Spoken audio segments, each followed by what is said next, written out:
where local lad David Bowie launched his music career, and today it is home to a vibrant, talented network of community of creatives whose work is increasingly sought after by AI companies.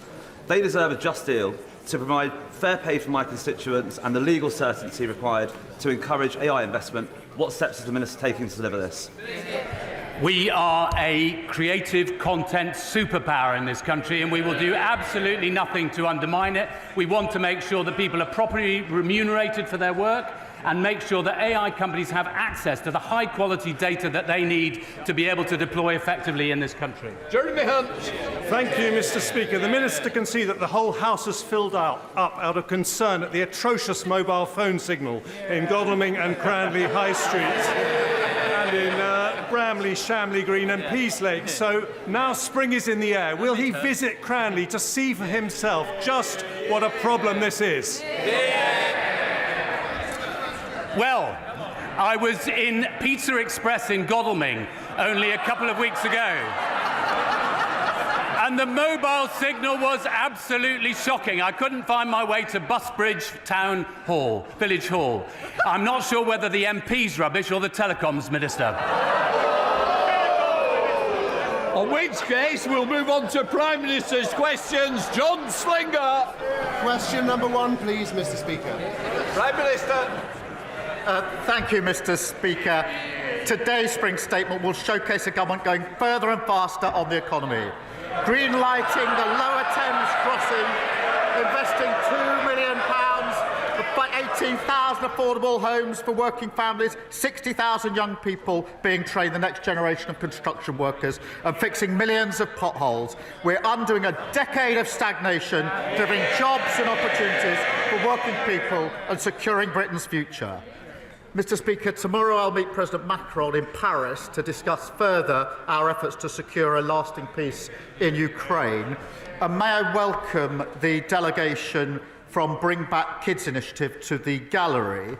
The abduction of Ukrainian children is grotesque. And the UK will play our full part to bring them home. It's a stark reminder that any peace settlement must see Russia held accountable for their deplorable actions. Mr. Speaker, this morning I have meetings with ministerial colleagues and others. In addition to my duties in this House, I shall have further such meetings later today. John Slinger. Thank you, Mr. Speaker. Under this Labour government, NHS waiting lists are down 5 months in a row. Yeah. And the Hospital of St Cross in my constituency of Rugby is playing its part.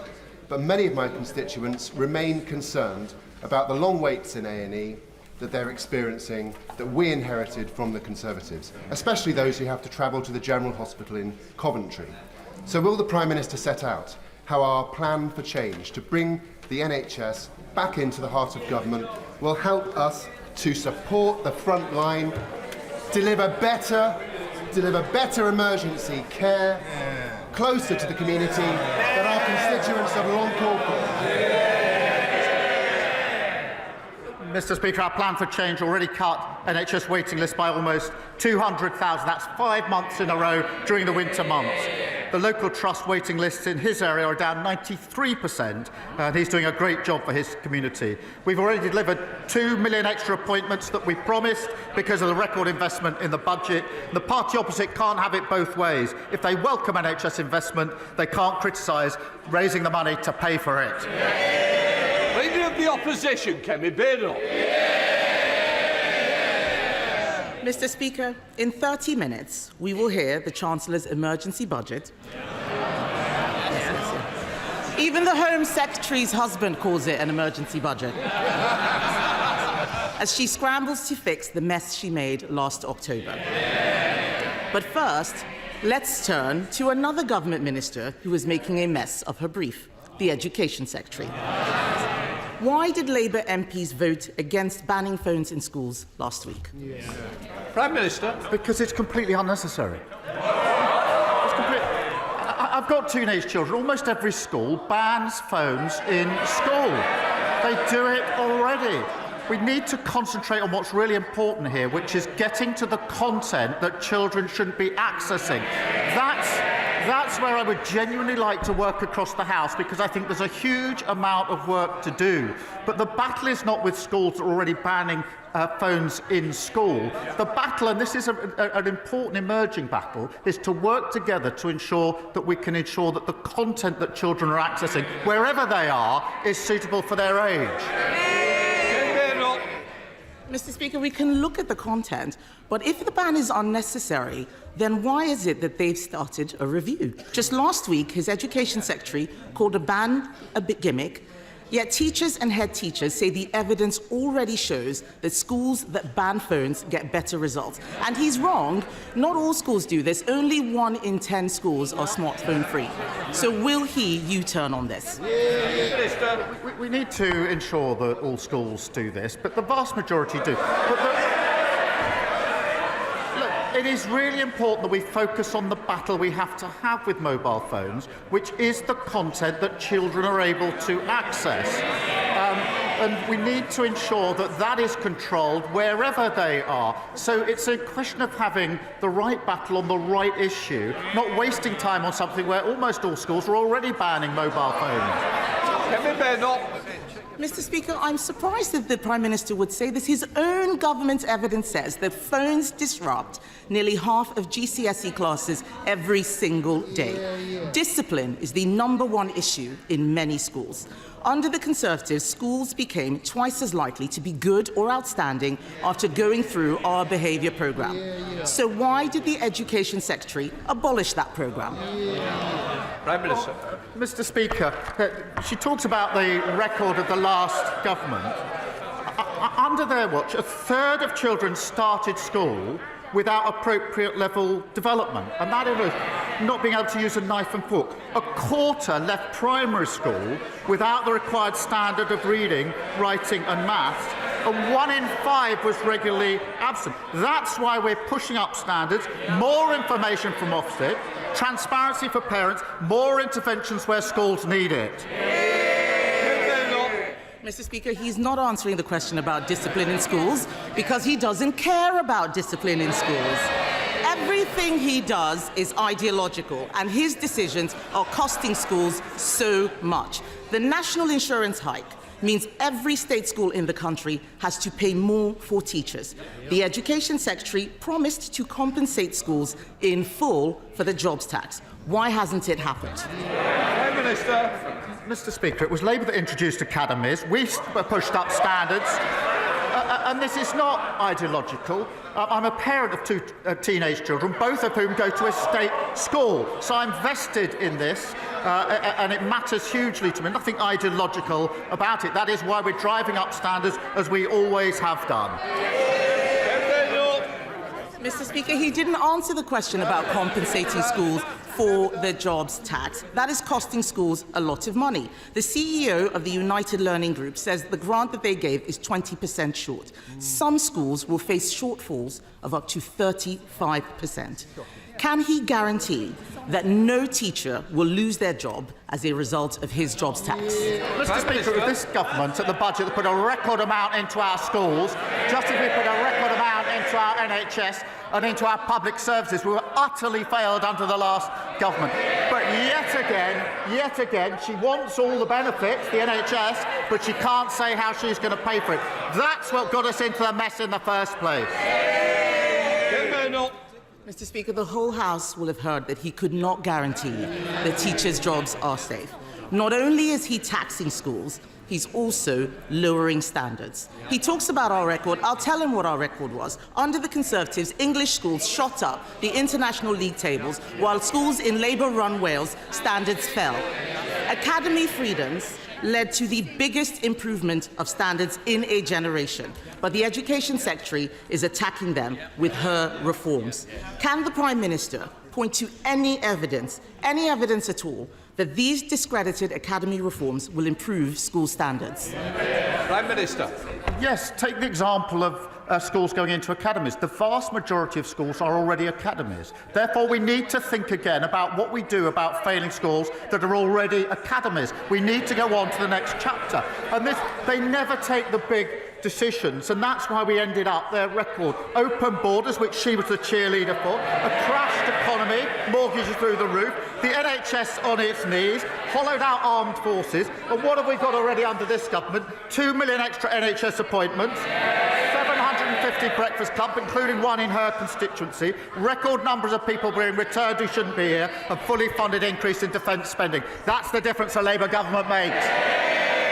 Chris Vence. Thank you, Mr. Speaker. I recently visited Harlow College and saw the work they were doing training the bricklayers and electricians of the future. Would the Prime Minister agree with me that work that FE colleges like Harlow College do is vital for the house building that we need for future generations? And what will his government do to support Harlow's next generation? Prime Minister. He's a great champion for his constituents. We are investing £600 million to train up to 60,000 more skilled house builders so we can support the next generation and deliver 1.5 million new homes. We're creating technical excellence colleges and investing in Stansted Airport, creating 5,000 jobs nearby, which will create more opportunities for young people in Harlow. Leader of the Liberal Democrats, Red David. Thank you, Mr. Speaker. The British drama Adolescence has shone a much-needed spotlight on the enormous damage being done by social media to the minds of many of our young people, especially teenage boys. We've argued social media giants should be much more toughly regulated and pay more tax so we can defend our young people from this harm. But we've had disturbing reports that the government is considering scrapping the digital services tax and watering down Britain's online safety legislation to appease President Trump and his co-president, Elon Musk. So will the Prime Minister today categorically rule out both of these things and make it clear that he will guarantee that British laws on tax and social media will be written in this House and not the White House? Well, yes, of course, as he well knows. On the point he makes about online safety, it is important. There are new measures coming in the next few months which are very important under the Act, and we need to see whether we can go further on this issue because there are concerns as to whether they go far enough. But will the laws be made in this place? Of course they will. Red David. Well, I'm grateful for the Prime Minister's reply on the social media laws, but he didn't answer the point on the digital services tax, and we will come back to that. But moving on, Mr. Speaker, after President Trump's national security advisor accidentally added a journalist to a group chat that was discussing military action in Yemen, and given, I think, all the concerns that we share about President Trump's relationship with Vladimir Putin and J.D. Vance's insulting disdain for Britain and our armed forces, will the Prime Minister make it clear that he will order an urgent review into the security of the intelligence that we share with the United States? Mr. Speaker, we work with the United States on a daily basis, and I think the honourable gentleman would like to think of himself as sort of reasonable and, when he's not jumping in Windermere, quite serious. But unpicking our relations with the US on defence and security is neither responsible nor serious. So, judges. Thank you, Mr. Speaker. Medina from Lyminge in my constituency is registered blind, and she recently told me how she had been failed by the broken social security system left behind by the Conservatives. She faced great difficulties in getting support from access to work, which is essential across my Ashford constituency, and was not helped to find paid employment. It is so important that disabled people who want to work are supported to do so. What is the Prime Minister's message to Medina and others like her who have been abandoned and shut out of employment for far too long? Every person should have the right to work, and we will always protect the most severely disabled and those with lifelong health conditions. For Medina and the 200,000 others like her who can work and want to work, we need to support them. And that's why we're investing £1 billion in personalised tailoring employment programmes and introducing the right to try work guarantee. The party opposite presided over a failed system that didn't help them and then blamed them. We will never do that. Stephen Flynn. Mr. Speaker, those who know me well know that I don't talk of this often, but for half of my adult life, I was physically disabled. Indeed, when I first walked through the doors of this here chamber, I did so with a crutch in my right arm to support my body weight. I know how it feels. Right now in Scotland, some 55% of children living in poverty have a member of their household who is a disabled person. So can the Prime Minister explain to me, actually no, can the Prime Minister explain to those children how the Labour Party making mum and dad poorer will lift them out of poverty? Well, I'm grateful to him for sharing his personal experience on this, and he's right to do so. My family's had living with disability for many years as well, so I do understand the human element of this. We do need to give support to those that need it. We do need to help those who want to work into work, and we need to be clear that those who can work should work. In England, we inherited a failed system that couldn't be defended. But it's also failing in Scotland. 84,000 young Scots, he focuses on young people, that's 15% of young Scots not in employment, education or training. That is terrible. Almost 300,000 Scots economically inactive due to temporary or long-term illness. Now, what we're doing is taking the steps to help people into work, £1 billion of employment support. They have record funding under the government, under the budget. What are they going to do to help the young Scots who have been failed by their government? Andrew Ranger. Thank you, Mr. Speaker. The Wrexham and Flintshire Investment Zone is one of the flagship examples of how when this government talks about kick-starting economic growth, it means it. This £160 million plan will breathe new life into the local economy, create 6,000 good local jobs, meaning that for young people in Wrexham, they will be able to find more opportunities on their doorstep. Will the Prime Minister join with me in welcoming this important development for North Wales and the potential it unlocks? Well, it is really important that we unleash the economic potential of North Wales, including kick-starting the investment zone, backed by major businesses, Mr. Speaker, like Airbus and JCB, to leverage £1 billion of private investment, investing £975 million to benefit aerospace workers at Broughton, where I met the fantastic young workers there, and securing £1 billion investment in Shotton Mill, securing 300 jobs on D-side. And we put a record amount of money into the Welsh Government at the budget, a budget decision which was opposed by Plaid. Sir Julian Lewis. Question number 3, Mr. Speaker. Prime Minister. The Right Honourable Member asks about shale gas. There are very real economic and environmental consequences to fracking, and communities have clearly said no. Sir Julian. I'm sorry, but that answer had nothing to do with my question, which was to ask why the government are ordering the permanent sealing of Britain's only 2 shale gas wells. The government is perfectly entitled on environmental grounds to not exploit such wells in normal conditions. But does he not recognise that in a desperate situation such as an international conflict where other sources of power were cut off from us, taking a decision now to concrete these things over so that a future government could not use them is an extremely irresponsible and reckless He knows there are real consequences of fracking, as I've set out. But what we need to do to secure our independence and lower bills and the next generation of jobs is move at speed to renewable energy. And that's why I'm pleased there's record investment coming into renewable energy so that tyrants like Putin can't put his boot on our throat. Now, if the party opposite don't want to support that investment, they should say so. Kim Leadbeater. Thank you, Mr. Speaker. Would the Prime Minister join me in thanking colleagues from across the House and the excellent clerks and staff who have spent the last few months working on the Assisted Dying Bill Committee? And And would he agree with me that if the law is to change on assisted dying, it's extremely important that it is implemented as soon as it is safe and practicable to do so?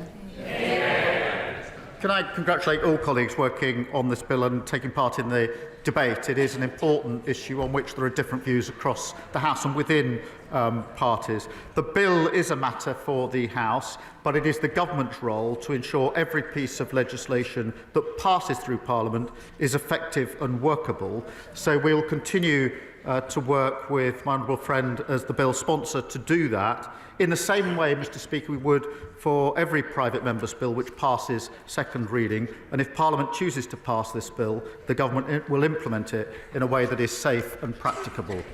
Bradley Thomas. Thank you, Mr Speaker. Acorns Children's Hospice provides compassionate care to very young cancer patients and their families across Bromsgrove and the villages, yet it faces a staggering £416,000 increase in national insurance contributions as a result of choices made by this government. With no exemption for hospices and no uplift in non-capital funding, this means that the charity will have to draw from charitable donations made by the public, and this will affect frontline services. This is not right. Will the Prime Minister take this opportunity to right this wrong and exempt hospices from this tax? We are investing £100 million for adult and children's hospices to improve facilities, equipment and accommodation, as well as £26 million in funding through the Children's Hospice Grant. But their cries and moaning would have a lot more value if they started their questions with an apology for crashing the economy in the first place. Jacob Collier. Thank you, Mr Speaker. Roads in Burton, Uttoxeter and across Staffordshire are littered with potholes.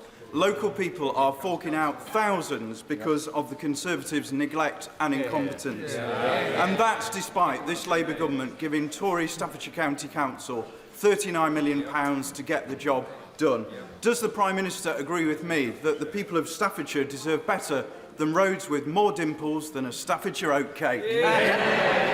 Prime Minister. Look, he's right, potholes are a real nuisance, and if you're using your car for work or your van and you hit a pothole, you're looking at a bill of several hundred pounds, which is unbudgeted for so many working families. That's why we're handing the West Midlands Combined Authority an additional £8.6 million to help repair their roads, part of a record £1.6 billion invested across the country. On top of that, Mr Speaker, every council must now publish how many potholes they've filled so we can show that we're making progress and that we're delivering something that didn't happen under last government. John Cooper. Mr Speaker, thank you. When he was Director of Public Prosecutions, the Right Honourable Gentleman would not, I think, have sat comfortably in the cabinet of Prime Minister Cameron. But incredibly, in Scotland, we have a situation where the head of prosecutions there, the Lord Advocate, does sit in cabinet. This has been thrown into sharp focus lately with a police probe into the finances of the SNP. It's further been thrown into sharp focus because ultimately, although not personally involved, the Lord Advocate does ultimately sit at the head of the investigation into the former First Minister, Nicola Sturgeon. She faced potential criminal charges. This situation has been created by the SNP. They will not fix it. Does it sit with this House to amend this situation? Prime Minister. Well, I'm grateful to this is a really important issue, and Labour in Scotland have been clear that they'd separate this role. That's the right thing to do for the reasons that have just been articulated. It's the obvious thing to do, and that's obviously what we do in England and Wales. Now, there have been calls for a review on this since 2021, but the SNP has not acted fast on those reviews. They really do need to bring forward proposals now to deal with the problems been sitting there for a very, very long time. Thank you, Mr Speaker. Can I join the Prime Minister in welcoming the delegation from Bring Back Kids, who are trying to return the tens of thousands of children abducted by Vladimir Putin, an act of pure evil. The Prime Minister will be aware that they've been working with the Yale University Humanitarian Lab, who were tracking thousands of those children inside Russia until recently. I say until recently because they've had their long-term funding removed.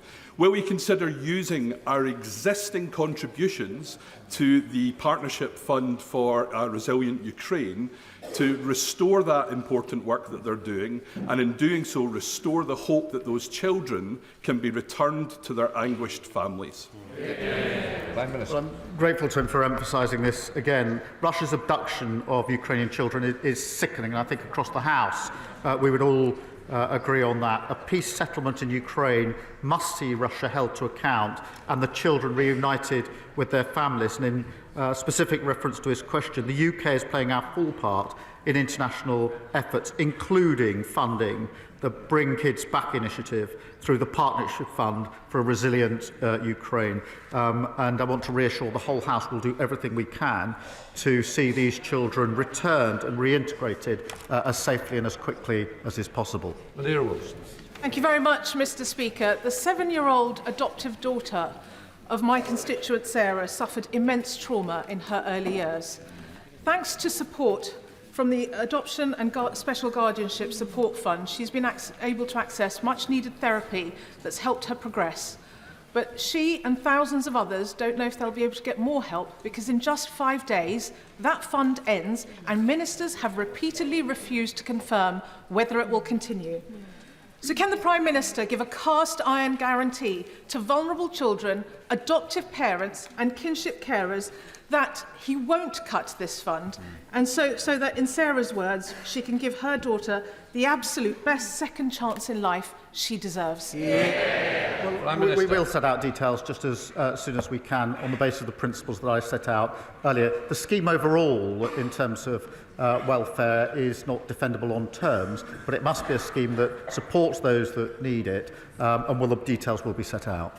Thank you very much, Mr. Speaker. While our nation was being engulfed last year by racist riots in Slough, Christians, Hindus, Jews, Sikhs, people of faith and no faith openly declared that if anybody tried to attack a mosque in our town, we'd stand in solidarity with our local Muslim community to protect it. However, since then, many have become more fearful with a rise in Islamophobic attacks, including this month at a mosque in Aberdeen. So can my right honourable friend the Prime Minister confirm to the country what steps is the government taking to tackle such hate crime and promote community cohesion so that those seeking to divide our British society are not allowed to succeed?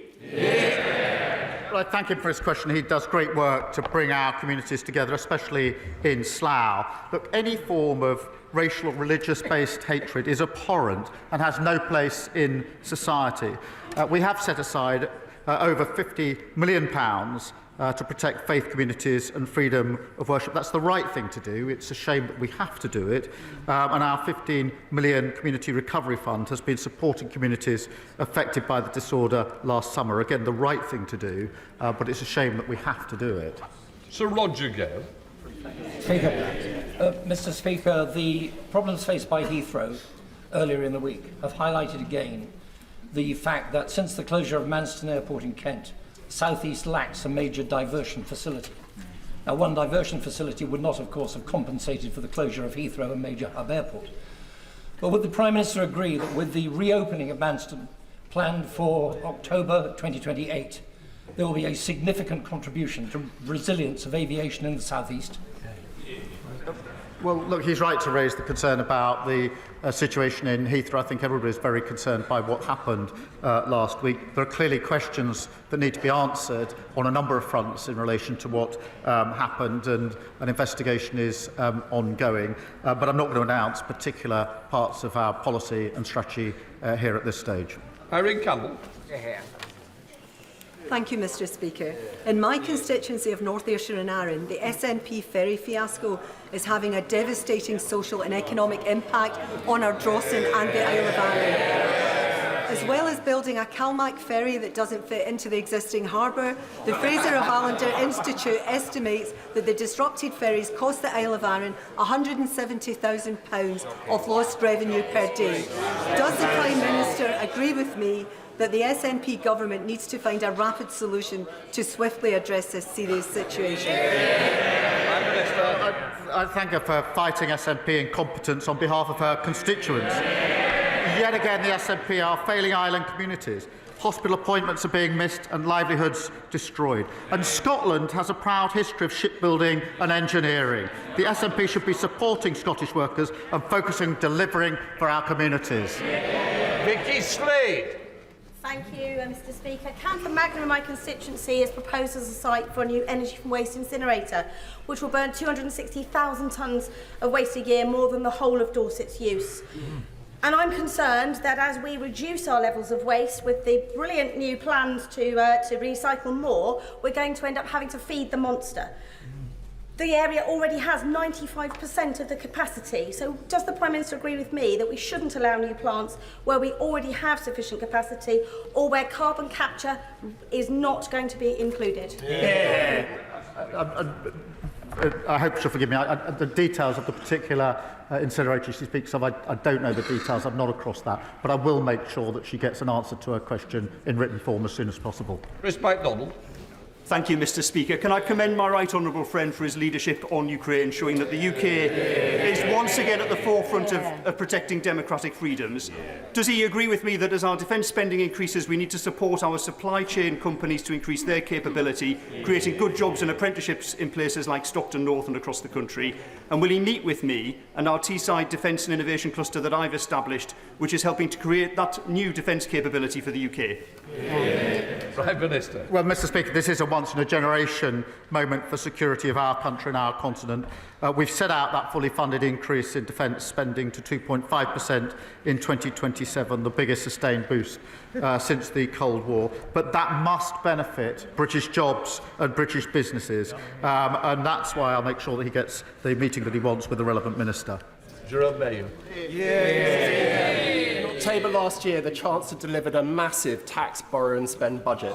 Now her plans have collapsed around her ears with an emergency budget to cut that spending. So has the time now come, Mr Speaker, for the Prime Minister to state in public that he has full confidence in the Chancellor? I have full confidence in the Chancellor. Thank you. Thank you very much, Mr Speaker. Albion Rovers has been a football institution in Coatbridge since 1882. However, following relegation and the lack of financial support for teams leaving professional leagues, it now faces a deeply perilous situation, risking the very future of one of Scotland's oldest football clubs. Does my right honourable friend agree that clubs like Albion Rovers are integral to the fabric of our communities? And will he join me in encouraging all parties to be solution-focused on this matter and encourage football authorities to strengthen our clubs in the lower leagues to help protect their future? Well, he's a superb local champion, and regardless of which club any of us support, they share a love of the game, and they are at the heart of our communities, and Albion Rovers is exactly that, a huge point of local pride, and I'd encourage all efforts to secure the future of the club. Final question, Dr Kieran Mullen. Thank you, Mr Speaker. We're joined in Parliament today by Katie Brett, whose 16-year-old sister Sasha was raped and stabbed to death. Aisha Hussain, whose cousin Jan, was killed by a sex offender and stored her body in a freezer. Paula Hudgell, whose adopted son Tony lost his lower legs as a result of child cruelty. And Becky and Glenn Newens, whose daughter Violet Grace was killed by a hit-and-run driver who spent barely more time in prison than she was alive. Supporting them are Jeremy and Susan Everard, who received justice for the murder of their daughter, Sarah, but who know too many others do not. They've come together to say with one voice that it's time for us to start ensuring sentences truly deliver justice for victims and their families. Would the Prime Minister agree to meeting with them in future to hear their stories firsthand? Well, can I thank him for raising this issue? The courage of these campaigners after simply appalling cases is astounding, and I find it humbling. I'm pleased the Minister for Victims will be meeting the group, I think, today, and I look forward to meeting them in the future, because we must prioritise victims and make sure sentences punish offenders and protect the public. So thank him for raising this really important set of cases. That completes Prime Minister's questions. We'll let front bench change over.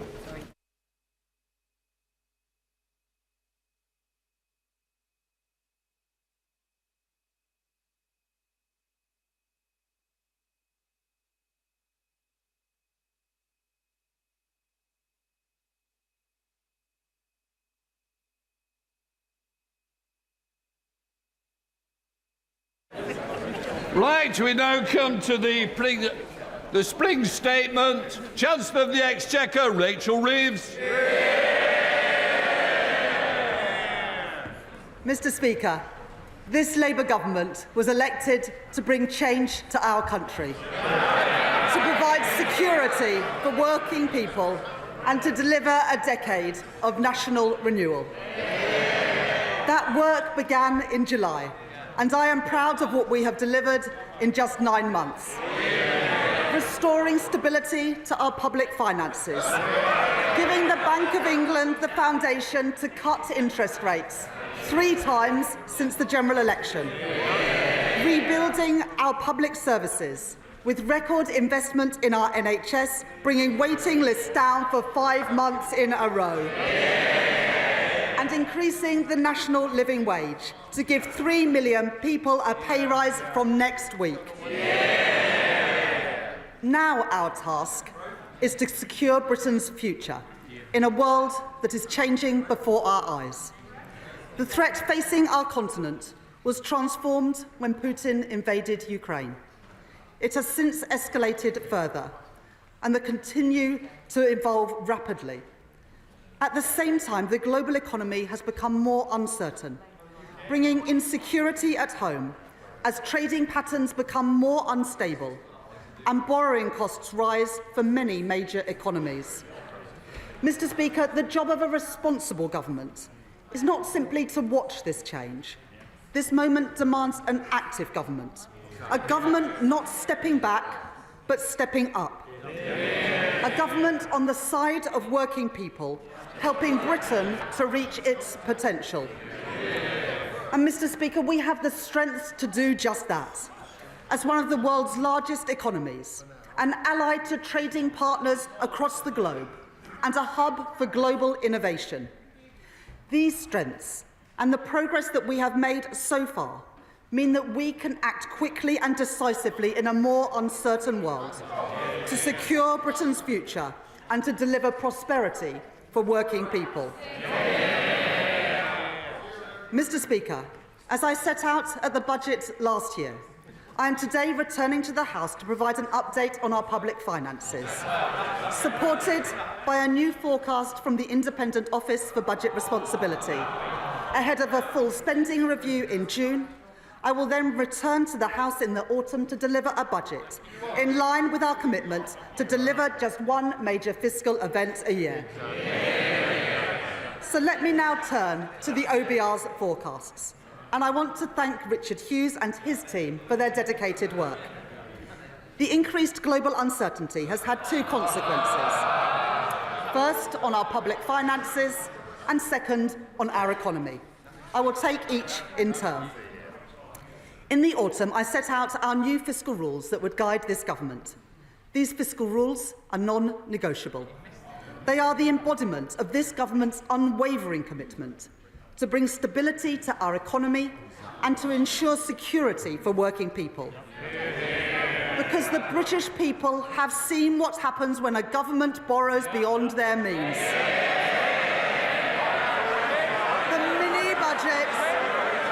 The mini-budget delivered by the party opposite resulted in higher bills, in higher rents and higher mortgages. And, Mr. Speaker, it was not the wealthy who suffered most when they crushed the economy. It was ordinary working people. And they continue to feel the effects 2.5 years later of the damage that the party opposite did. Now let me be clear. There is nothing progressive, there is nothing Labour about working people paying the price for economic irresponsibility. The British people put their trust in this Labour government because they knew that I would never take risks with the public finances, that we would never do anything to put household finances in danger, and we must earn that trust every single day. The 2 rules that I set out at the budget were first, our stability rule, which ensures that public spending is under control, balancing the current budget by 2029-30, so that day-to-day spending is met by tax receipts. Second, our investment rule, to drive growth in the economy, ensuring that net financial debt falls by the end of the forecast period, while enabling us to invest alongside business. Turning first to the stability rule. The OBR's forecast shows that before the steps that I will take in this statement, the current budget would have been in deficit by £4.1 billion in 2029-30, having been in surplus by £9.9 billion in the autumn, as the UK, alongside our international peers like France and Germany, has seen the cost of borrowing rise during this period of heightened uncertainty in global markets. As a result of the steps that I am taking today, I can confirm that I have restored in full our headroom against the stability rule, moving from a deficit of £36.1 billion in 2025-26 and £13.4 billion in 2026-27 to a surplus of £6.0 billion in 27-28, £7.1 billion in 2028-29, and a surplus of £9.9 billion in 2029-30. That compares to the headroom left by the previous government of just £6.5 billion. That means we are continuing to meet the stability rule 2 years early, building resilience to shocks in this, a more uncertain world. The OBR forecast that the investment rule is also met 2 years early, with net financial debt of 82.9% of GDP in 25-26 and 83.5% in 26-27, before falling to 83.4% in 27-28, in 83.2% in 2028-29, and then to 82.7% in 2029-30, providing headroom of £15.1 billion in the final year of the forecast, broadly unchanged from the autumn. After the last government doubled the national debt,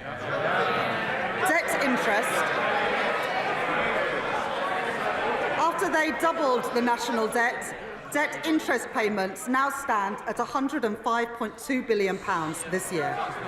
Mr. Speaker, that is more than we allocate to defence, the Home Office and the Ministry of Justice combined. That is the legacy of the party opposite. So the responsible choice is to reduce our levels of debt and borrowing in the years ahead so that we can spend more on the priorities of working people, and that is exactly what this government will do. Mr. Speaker, I said that our fiscal rules were non-negotiable, and I meant it.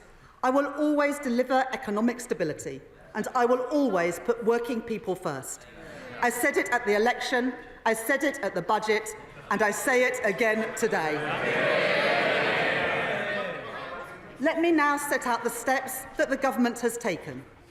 At the budget, we protected working people by keeping our promise not to raise their rates of national insurance, income tax or VAT. At the same time, we began to rebuild our public services after the party opposite left a £22 billion black hole in our public finances. Ours were the right choices for stability and the right choices for renewal, funded by the decisions that we took on tax. As I promised in the autumn, this statement does not contain any further tax increases. But when working people are paying their taxes while still struggling with the cost of living, it cannot be right that others are still evading what they rightly owe in tax. In the budget, I delivered the most ambitious package of measures that we have ever seen to cut down on tax evasion, raising £6.5 billion per year by the end of the forecast. Today, I go further, continuing our investment in cutting-edge technology, investing in the HMRC's capacity to crack down on tax avoidance, and setting out plans to increase the number of tax fraudsters charged every year by 20%. These changes raise a further £1 billion, taking the total revenue raised from reducing tax evasion under this Labour government to £7.5 billion. These figures are verified by the Office for Budget Responsibility, and I want to thank my honourable friend, the Exchequer Secretary, for his continued work in this area. Mr. Speaker, last week, my right honourable friend, the Secretary of State for Work and Pensions, set out this government's plans to reform the welfare system. The Labour Party is the party of work. We believe that if you can work, you should work. But if you can't work, you should be properly supported. This government inherited a broken system. More than 1,000 people every day are qualifying for personal independence payments.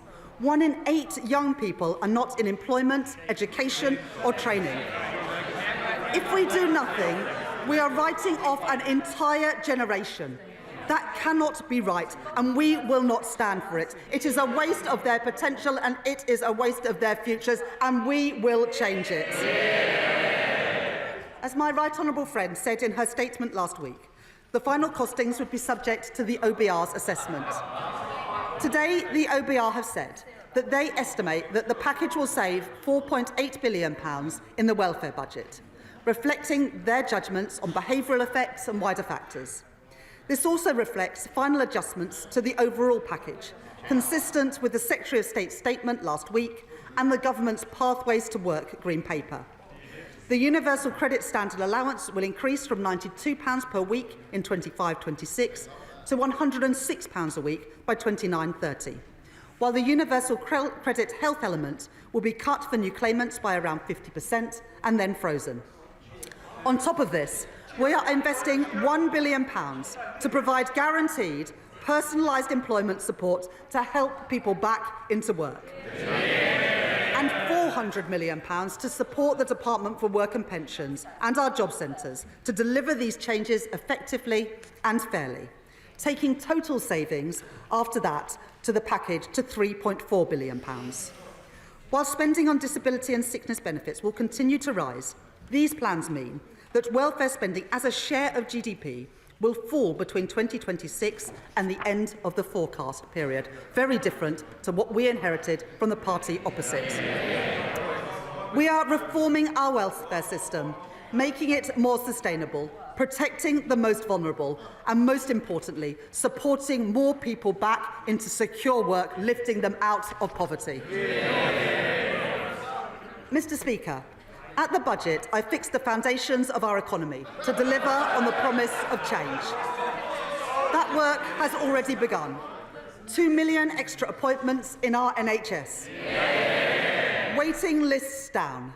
New breakfast clubs opening across England. The largest settlements in real terms for Scotland, Wales and Northern Ireland in the history of devolution. Asylum costs falling, promises made, promises kept, and every single one of them opposed by the parties opposite.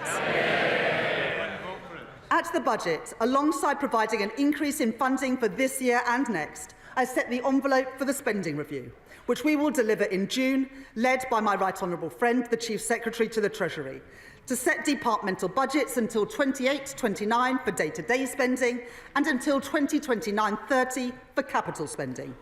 Today, I'm reflecting 2 steps that we have taken on our spending plans.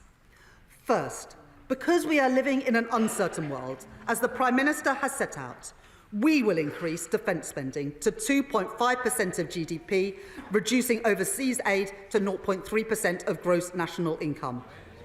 This means we save £2.6 billion in day-to-day spending in 2029-30 to fund our more capital-intensive defence commitments. Second, in recent months, we have begun to fundamentally reform the British state, driving efficiency and productivity across government to deliver tangible savings and improve services across our country. Earlier this the Prime Minister set out plans to abolish the arm's-length body NHS England and ensure that that money goes directly to improving the service for patients.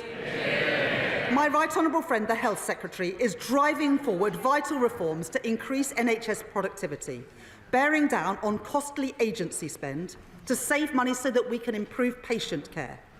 And my right honourable friend, the Chancellor of the Duchy of Lancaster, is taking forward work to significantly reduce the costs of running government by 15%, worth £2 billion by the end of the decade. This work shows that we can make our state leaner and more agile, delivering more resources to the front line, while ensuring that we control day-to-day spending to meet our fiscal rules. Today, I build on that work by bringing forward £3.25 billion of investment to deliver the reforms that our public services need through a new transformation fund. That is money brought forward now to bring down the costs of running government by the end of the forecast period, by making public services more efficient, more productive, and more focused on the user. I can confirm today the first allocations from this fund, including funding for voluntary exit schemes to reduce the size of the civil service, pioneering AI tools to modernise the state, investment in technology for the Ministry of Justice to deliver probation services more effectively, and upfront investment so we can support more children into foster care to give them the best possible start in life and reduce cost pressures in the future. Our work to make government leaner, more productive and more efficient will help deliver a further £3.5 billion of day-to-day savings by 2029-30. Overall, day-to-day spending will be reduced by £6.1 billion in 2029-30, and it will now grow by an average of 1.2% a year above inflation, compared to 1.3% in the autumn. Mr. Speaker, I can confirm to the House that day-to-day spending will increase in real terms above inflation in every single year of the forecast. And in the spending review, apart from the reductions in overseas aid, day-to-day spending across government has been fully protected. I can also confirm our approach to capital investment. In the autumn budget, I announced £100 billion of additional capital spending to crowd in investment from the private sector, to fix our crumbling infrastructure, and to create jobs in every corner of our country. Today, I am not cutting capital spending, as the party opposite did time and time again, because that choked off growth and it left our school roofs literally crumbling. That was the wrong choice. It was the irresponsible choice. It was the Tory choice. Today, I am instead increasing capital spending by an average of £2 billion per year compared with the autumn, to drive growth in our economy and to deliver in full our vital commitments on defence. This government will ensure that every pound we spend will deliver for the British people by increasing productivity, driving growth in our economy and improving our frontline public services. Mr. Speaker, let me turn now to the impact of increased uncertainty on our economy. To deliver economic stability, we must work closely with the Bank of England, supporting the Independent Monetary Policy Committee to meet their 2% inflation target. There have been 3 interest rate cuts since the general election, and today's data showed that inflation fell in February. Having peaked at 11% under the previous government, the OBR forecast that CPI inflation will average 3.2% this year before falling rapidly to 2.1% in 2026 and meeting the 2% target from 2027 onwards, giving families and businesses the security that they need and providing our economy with the stable platform it needs to grow. Mr. Speaker, earlier this month, the OECD downgraded this year's growth forecast for every G7 economy, including the UK. And the OBR have today revised down our growth forecast for 2025, from 2% in the autumn to 1% today. I am not satisfied with these numbers, and that is why we on this side of the House are serious about taking the action needed to grow our economy. Backing the builders, not the blockers, with a 3rd runway at Heathrow Airport and the Planning and Infrastructure Bill. Increasing investment with reforms to our pension system and a new national wealth fund. And tearing down regulatory barriers in every sector of our economy. That is a serious plan for growth. That is a serious plan to improve living standards. That is a serious plan to renew our country. Mr. Speaker, a changing world presents challenges. but it also presents new opportunities for new jobs and new contracts in our world-class defence industrial centres, from Belfast to Deeside and from Plymouth to Rosyth. In February, the Prime Minister set out our government's commitment to increase spending on defence to 2.5% of GDP from April 2027, the biggest sustained increase in defence spending since the end of the Cold War, with an ambition to spend 3% of GDP on defence in the next Parliament. That was the right decision in a more insecure world, putting an extra £6.4 billion into defence spending by 2027. But we have to move quickly in this changing world, and that starts with investment. So today I can confirm that I will provide an additional £2.2 billion for the Ministry of Defence in the next financial year, a further down payment on our plans to deliver 2.5% of GDP by 2027. This additional investment is not just about increasing our national security, but increasing our economic security too. As defence spending rises, I want the whole country to feel its benefits. So I will now set out the immediate steps that we are taking to boost Britain's defence industry and to make the UK a defence industrial superpower. We will spend a minimum of 10% of the Ministry of Defence's equipment budget on new novel technologies, including drones and AI-enabled technology, driving forward advanced manufacturing production in places like Glasgow, in Derby and in Newport, creating demand for highly skilled engineers and scientists, and delivering new business opportunities for UK tech firms and start-ups. We will establish a protected budget of £400 million within the Ministry of Defence, a budget that will rise over time for UK defence innovation, with a clear mandate to bring innovative technology to the front line at speed. And we will reform our broken defence procurement system, making it quicker, more agile and more streamlined, and giving small businesses across the UK better access to Ministry of Defence contracts, something welcomed by the Federation of Small Businesses. We will take forward our plan for Barrow, a town at the heart of our nuclear security, working with my honourable friend, the member for Barrow and Furness, and providing £200 million, supporting the creation of thousands of jobs there. We will regenerate Portsmouth Naval Base, securing its future, as called for by my honourable friend, the member for Portsmouth South. We will secure better homes for thousands of military families, the homes that they deserve, denied to them by the previous governments. Homes for our military families in constituencies of my honourable friends for Plymouth Moorview, Plymouth Sutton and Devonport, York Outer and in Aldershot. That is the difference that this Labour government is making. Finally, Mr Speaker, we will provide £2 billion of increased capacity for UK export finance to provide loans for overseas buyers of UK defence goods and services, because I want to do more with our defence budget so we can buy and make and sell things here in Britain. Giving further opportunities for our world-leading defence companies and those who work in them to grow and create jobs here in Britain as military spending rightly increases all across Europe. To oversee all of this vital work, my right honourable friend, the Defence Secretary and I will establish a new Defence Growth Board to maximise the benefits from every pound of taxpayers' money that we spend. And we will put defence at the heart of our modern industrial strategy to drive innovation that can deliver huge benefits back into the British economy. Mr Speaker, that is how we make our country a defence industrial superpower.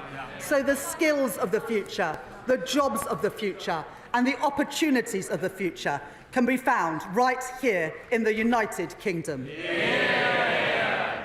Mr Speaker, as the previous government learned to their detriment, there are no shortcuts to economic growth.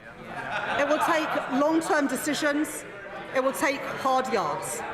It will take time for the reforms that we are introducing to be felt in the everyday economy. It is right that the Office for Budget Responsibility consider the evidence and look carefully at measures before recognising a growth impact in their forecast. But, Mr Speaker, I can announce to the House that the OBR have considered and have scored one of the central planks of our plan for growth. In my first week as Chancellor, I announced that we were pursuing the most ambitious set of planning reforms in decades to get Britain building again.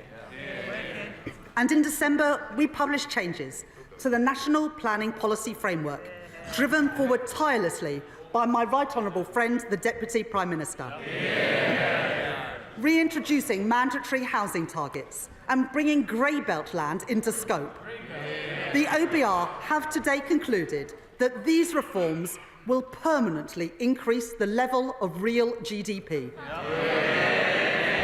by 0.2% in 29-30, an additional £6.8 billion for our economy, and by 0.4% of GDP within 10 years, an additional £15.1 billion in our British economy. Mr. Speaker, that is the biggest positive growth impact that the OBR have ever reflected in their forecast for a policy with no fiscal cost.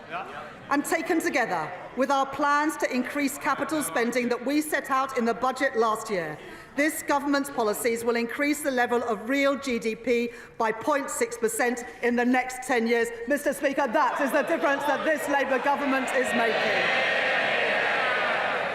Policies to grow our economy. Promises by a Labour government, delivered by a Labour government, opposed by the parties opposite. Mr. Speaker, the planning system that we inherited was far too slow. The OBR have concluded that our reforms will lead to house building reaching a 40-year high. 305,000 homes a year by the end of the forecast period.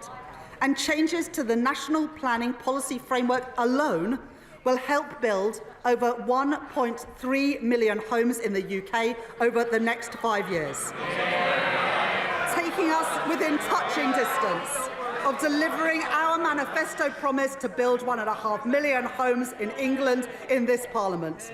Homes promised by this Labour government, homes built by this Labour government, homes opposed by the parties opposite. The impact on our economy goes further still. I said at the election that we could not simply tax and spend our way to prosperity. We need economic growth.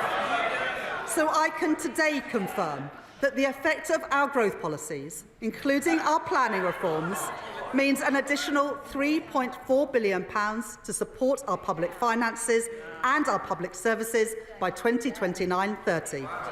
The proceeds of growth, promised by this Labour government, delivered by this Labour government, opposed by the parties opposite. Mr. Speaker, earlier this week, we provided an additional £2 billion of investment in social and affordable homes next year, delivering up to 18,000 new homes and allowing local areas to bid for new development across our country, including sites in Thanet, in Sunderland and in Swindon. More security for families across our country, promised by this Labour government, delivered by this Labour government and opposed by the parties opposite. And to build these new homes, we need people with the right skills. Earlier this week, my right honourable friend, the Education Secretary, announced more than £600 million to train up 60,000 more construction workers, including with 10 new technical excellence colleges across every region of our country, giving working people the chance to fulfil their potential. New opportunities for our young people, promised by this Labour government, delivered by this Labour government, opposed by the parties opposite. Mr. Speaker, all this is just the start. The Planning and Infrastructure Bill passed its second reading on Monday. No thanks to the parties opposite. Once this bill completes its passage, it will help deliver the homes and infrastructure our country badly needs. And I say to the parties opposite, the British people will be watching. Because if the parties opposite don't support these reforms, let us be clear about what that means. They are opposing economic growth. They are opposing more homes for families.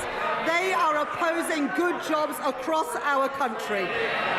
We on this side are clear about whose side we are on. The parties opposite must decide too.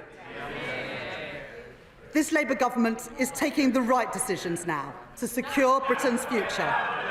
And today I can confirm to the House that the OBR have upgraded their growth forecast next year and every single year thereafter.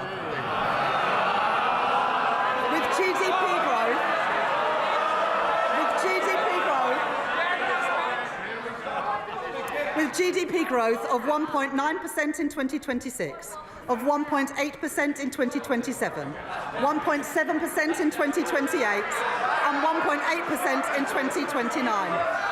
Mr. Speaker, by the end of the forecast, our economy is larger compared to the OBR's forecast at the time of the budget. That is the difference that this Labour government is making.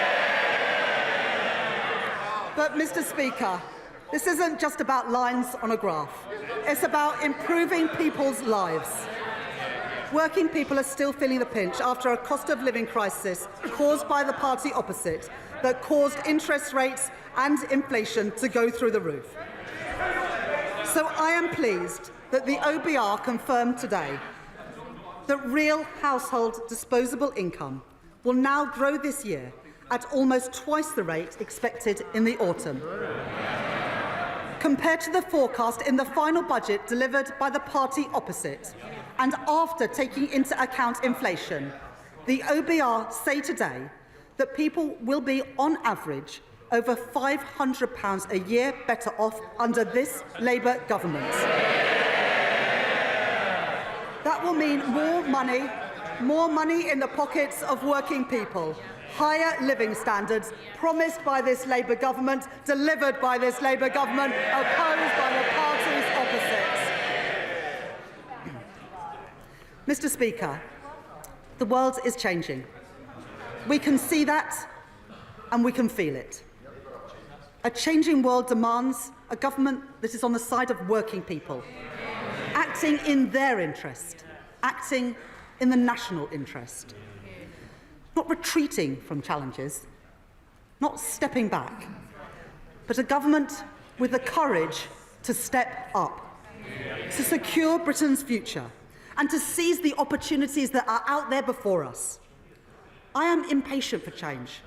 The British people are impatient for change after 14 years of failure. And we are beginning to see change happen. Our plan for change is working. Defence spending is rising. Waiting lists are falling. Wages are up. Interest rates are cut. That is the difference that this Labour government is making.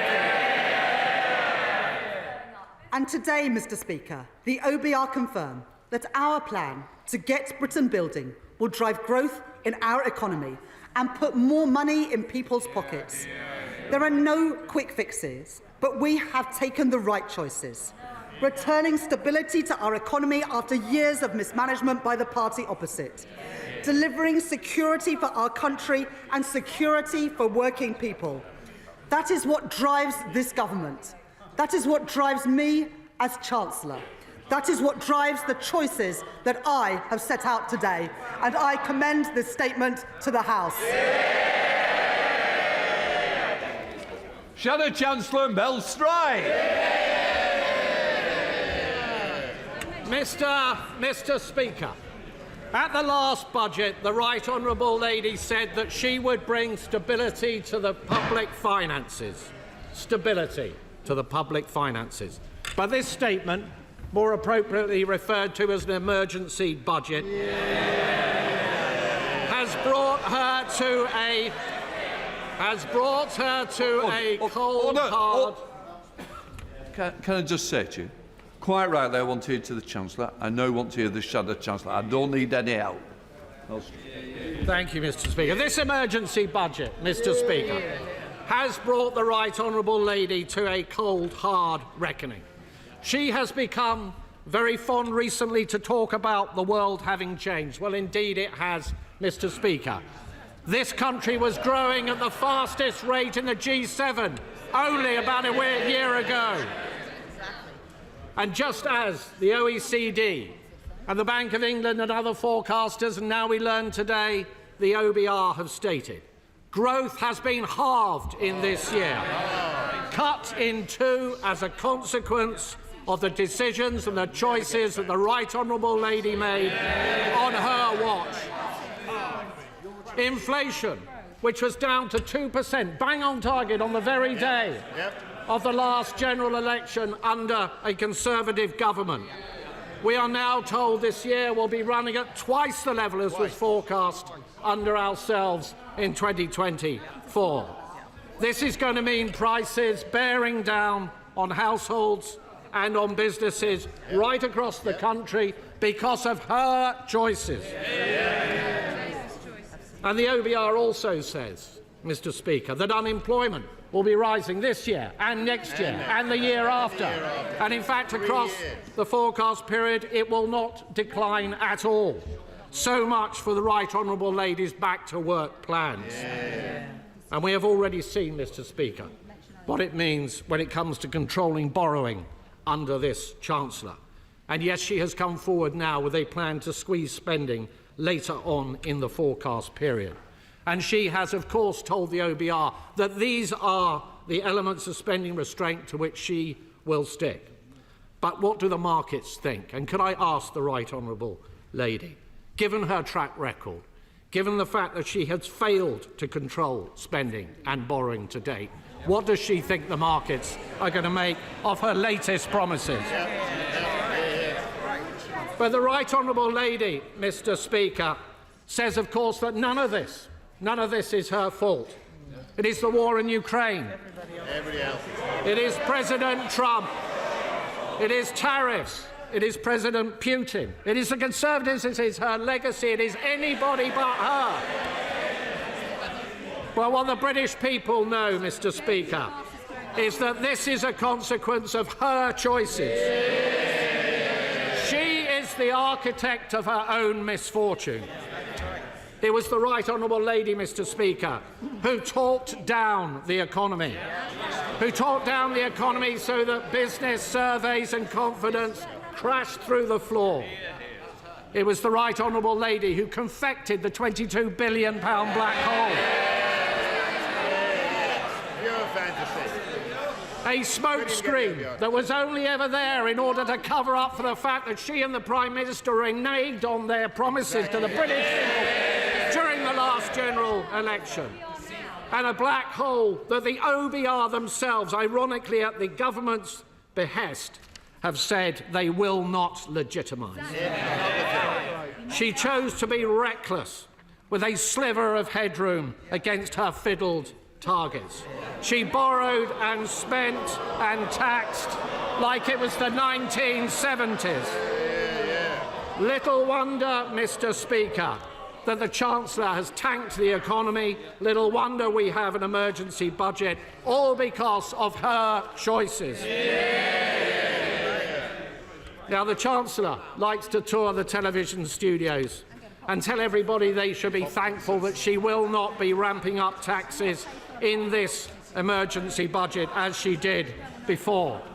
But that will be cold comfort to the millions up and down the country waiting in fear and trepidation for the start of the new tax year, buckling under the burden of tax that will be rising to the highest tax burden on her watch in the history of our country.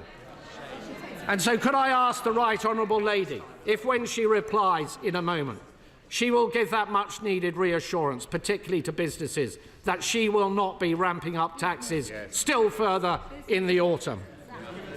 Even a basic economist, Mr. Speaker, knows that if you tax something, you get less of it. You don't need to have worked at the Bank of England for 10 years, Mr. Speaker, to know that. So what did the Chancellor tax? She taxed jobs and wealth creation. She's destroyed livelihoods, businesses clobbered, big and small companies, the backbone of our economy. Enterprise crushed on the altar of her ineptitude. The CIPD telling us a third of those businesses affected will shed labour. Morrison's losing 200 jobs, Tesco 400, Sainsbury's 3,000 jobs lost. No wonder the Federation of Small Business say that outside of the pandemic, business confidence has been left at its lowest level on record. But it's not just businesses, Mr. Speaker. It's charities, it's GPs, it's pharmacists, it's those who transport children who have special educational needs, and it is hospices caring for the sick and the dying. In this House, Mr. Speaker, the Labour Party had the opportunity yesterday and last week to stop that, but they voted our amendments down. And we will never let their constituents forget it.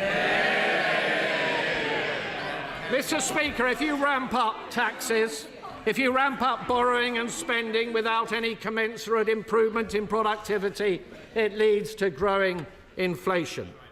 And inflation has been increasing on this government's watch.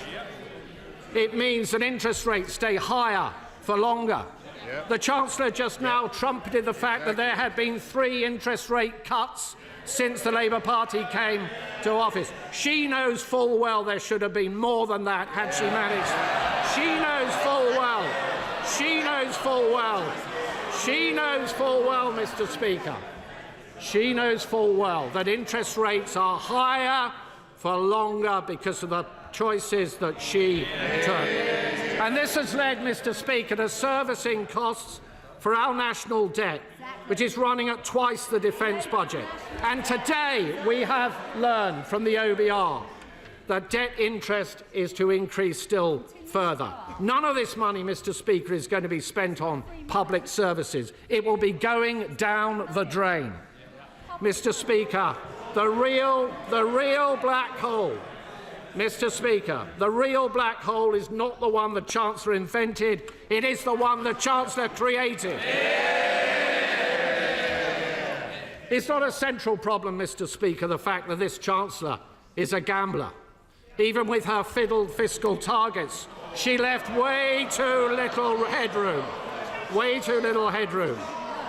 And it's not the truth that whilst the Right Honourable Lady said at the last budget that that was a once-in-a-Parliament reset, she rolled the dice on a wafer-thin margin, and she lost. Reckless with her fingers crossed, she fiddled the targets and she missed them.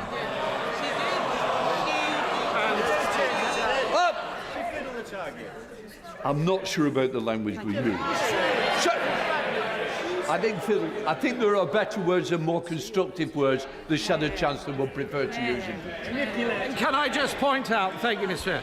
Can I just point out that all of her fiscal headroom disappeared, not just some of it. In fact, she went underwater to the tune of £4.1 billion. Mr. Speaker, reeling from one fiscal event to the next is not a way to run the public finances. And breaking your fiscal rules to the extent that the Right Honourable Lady has in just 6 months is a public humiliation. Mr. Speaker, could I briefly focus on defence spending? We on this side of the House welcome the fact that, as we press the government to do, they will reach 2.5% of GDP by 2027. And we note the stepping stone along the way that the Right Honourable Lady has just announced. But we should go further than that. The 3% target should be brought forward to this Parliament. So can I ask the Right Honourable Lady, given the geopolitical tensions that she has raised, what provision has she made in her headroom, in her fiscal plans, for increasing defence spending more quickly in this Parliament if that proves necessary? And could I ask her, would she scrap the absurd Chagos deal and put that money behind our armed forces? Mr. Speaker, the economy is in a perilous state, but there was a different way. There were different choices on taxing and spending and borrowing and on productivity and on welfare. And let me just say a few words on welfare. It was the privilege of my life, Mr. Speaker, to have served as the Secretary of State for Work and Pensions. And when it came to welfare reform, with that privilege came a deep responsibility. The responsibility for welfare reform to be properly thought through with a very clear plan. So I know they don't like it because it's an alien idea, Mr. Speaker, to the party opposite. So that we can be fair to the taxpayer, but equally fair to the many people up and down our country, some of whom are highly vulnerable. This was an approach on our watch that led to $5 billion of savings across the forecast period and 450,000 fewer people going on to long-term sickness and disability benefits as a direct consequence. And we would have gone further, much further, and we set out a clear plan, we set out a clear plan in our manifesto to do exactly that. But the party opposite rushed their changes. They had no plan. There was not a single mention of PIP, personal independence payments, in the Labour Party manifesto. When they got into office, they pussyfooted around and dithered. Why? Because it's deeply divisive within their rank and file.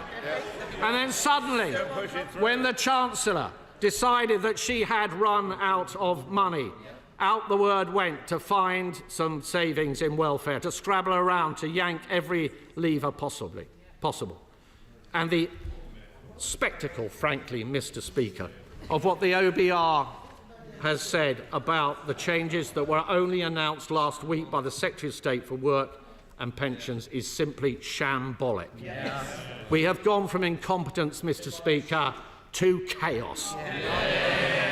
There have been more changes in this policy than there were at the last minute to the profile of the Right Honourable Lady on LinkedIn. The result is the worst of all worlds, a wholly inadequate level of savings on welfare, with welfare costs still spiralling ever higher, and changes that were likely to harm many vulnerable people. So could I ask the Right Honourable Lady, when the Secretary of State for Work and Pensions came to the House last week with these changes, she did not provide an impact assessment. Was this because the OBR had not signed off the numbers? Was it because the department did not have enough time to produce one? Or was it only provided today, as many of us suspect, because this was thought to be a good time to bury bad news? Mr. Speaker, the forecast for growth is down, for borrowing costs is up, for inflation is up, and business confidence has been smashed in a million pieces. This Chancellor constantly trying to blame forces beyond her control. The right response is not to duck responsibility, but to build a resilient economy. The Right Honourable Lady would have us believe that that is what she is doing. But how can we believe this Chancellor? How can we trust this Chancellor? She is the Chancellor who said she would not increase borrowing, but she did. She said she wouldn't change her fiscal rules, but she did. She said she wouldn't put up national insurance, but she did. She said she wouldn't cut winter fuel payment, but she did. She said she wouldn't tax farmers, but she did.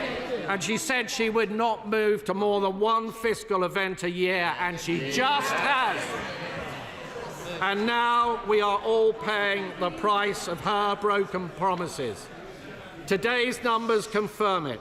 We are poorer and we are weaker. To govern, Mr. Speaker, is to choose. And this Chancellor has made all the wrong choices. Chancellor of the Exchequer. OK, well, I know that the Chancellor hasn't been in this role, Sarah Chancellor hasn't been in this role for very long, but I mean, at least he's not misquoting Shakespeare today. If this was a budget, then it would be the Leader of the Opposition responding.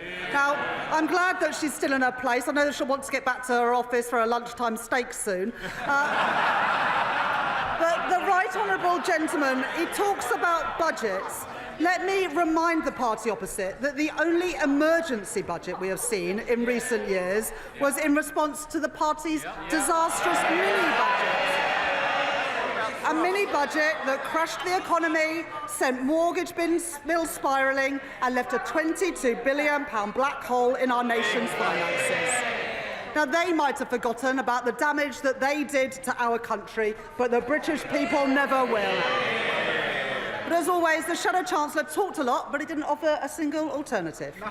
He says he opposes our tax rises, but he can't tell us whether he would cut the NHS to reverse them. He says he wants economic growth, but they abstained on the very planning reforms that the OBR have said will kickstart growth. Now, Mr. Speaker, you don't change the country by abstaining, by sitting on the fence. You change the country by leading, by taking action, and that is what this government are doing. And Mr. Speaker, he says he wants businesses to trade, but he doesn't want us to talk to the second largest economy in the world, or indeed our biggest trading partners in the European Union. He simply isn't serious. 4 months into the job and he's got no clue. He wants to talk about growth, but he doesn't say anything about the fact that the OBR has upgraded growth next year and every single year after. He talks about pensioners, but he forgets that it's his party to scrap the triple lock, which we are protecting and which will mean the state pension rising next month by over £400. And Mr. Speaker, he talks about wages, but he forgets the fact that we are boosting wages by boosting the national living wage from next month. And, Mr. Speaker, the Shadow Chancellor says nothing about living standards or this morning's fall in inflation, because the last Parliament was the worst on record, and the OBR today have revised up their forecast for family finances. Mr. Speaker, working people are always better off with Labour. Now, he is learning something, because at least this time he's asked a couple of questions, so let me respond to them. He asked what should the markets make. Well, what the market should see is that when I've been tested with a deterioration in the headroom, we have restored that headroom in full. That is the choices that I made. And he says that it's a slither of a headroom. Well, it's 50% more headroom than I inherited from the party opposite. When I was left with a slither of headroom, I rebuilt it after this government, last government, eroded it. That is the difference that we've made. And whilst they left the public finances and the public services a mess, we wiped the slate clean, which means we have the flexibility now to increase defence spending, as we have done in the, as the leader of the Labour Party has done. The party opposite had 14 years to increase defence spending, and now they lately come to the party. And the Shadow Chancellor mentions welfare reform and his time at the Department for Work and Pensions. What a legacy. 1 in 8 young people not in education, employment or training. 1,000 people a day going on to personal independence payments. And the OBR say today that welfare spending as a share of GDP will now start falling, a far cry from what we had under the party opposite. And, Mr. Speaker, the Shadow Chancellor speaks about employment. Well, the OBR say that employment will increase, that wages will increase and that living standards will increase. What a change after 14 years of the Conservative Party. Well, the world is changing and no one can be in any doubt about it. But the Conservative Party are stuck in the past, divided, out of touch and carping from the sidelines. They have no plan. No plan to kickstart growth, no plan to fix our public services, no plan to keep our country safe. The only plan for change they are working on is to change their party leader, and you can't blame them for that. So if they have no plan, let me remind them about ours. The minimum wage up, real wages up, house building up, NHS investment up, investment in our schools up, investment in our roads up, defence spending up. Every single one of those policies opposed by the party opposite. Opposed by the Conservatives, opposed by Reform, opposed by the SNP, opposed by the Liberal Democrats and opposed by the Greens. Mr. Speaker, it's the anti-growth coalition in action. They are the blockers, we are the builders, securing Britain's future, protecting working people and delivering change. Chair of the Finance Committee, Dame Meg Hillier. Thank you, Mr. Speaker. Mr. Speaker, My right honourable friend inherited a very difficult challenge when she became Chancellor of the Exchequer last July, and she is absolutely right that the books need to balance. This is not other people's money we're spending, but taxpayers' money hard earned by our constituents, and she is right to be tough as Chancellor on this. We look forward to quizzing her at the Treasury Select Committee next week. I'm sure she's looking forward to it as much as we are. Mr. Speaker, the Chancellor announced an extra £2 billion a year in capital spending, and she talked about extra defence spending. Can she give some more detail about where she hopes that £2 billion a year extra will